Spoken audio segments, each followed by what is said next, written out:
Also, don't try to understand a reservation Indian's car. Just don't do it. You never will. You never will. It flies in the face of everything mainstream. It flies in the face of everything mainstream. It's a completely different relationship.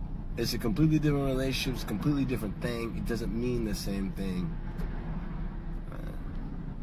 to us. It doesn't.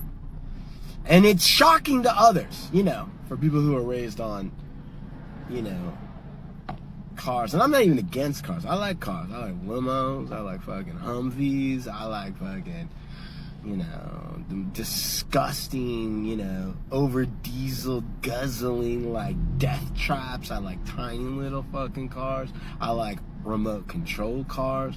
I like getting the toddler car for my daughter, right? Which, I mean, how much sense does that even fucking make? She's of the age, by the time she turns 18, she's going to be like, yeah, what was that red thing with wheels that you had me driving around in when I was 3? And I'm like, yeah, it was a thing we called a car. Yeah, it's pretty wild. It's pretty wild. Car, what was that? Yeah, in our day, we used to just drive down a freeway with like 6 lanes on it, doing like 65, 75, 85, 95 miles an hour. Dad, you mean like you didn't have any, well, I mean, who was driving the car? Oh, we were. What do you mean? Yeah, we were. You were driving the car like regular human beings were just driving the car? Yeah. How far away from you was the other cars? I don't know, 10 feet.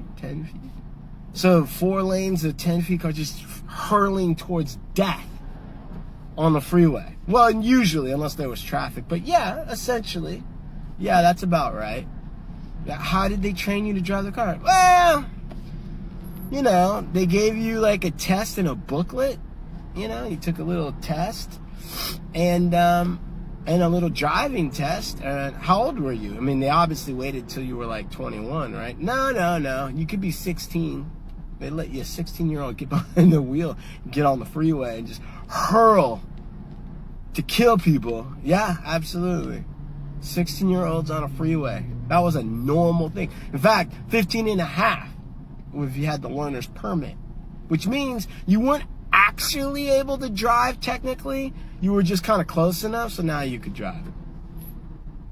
Yeah, that's how it was.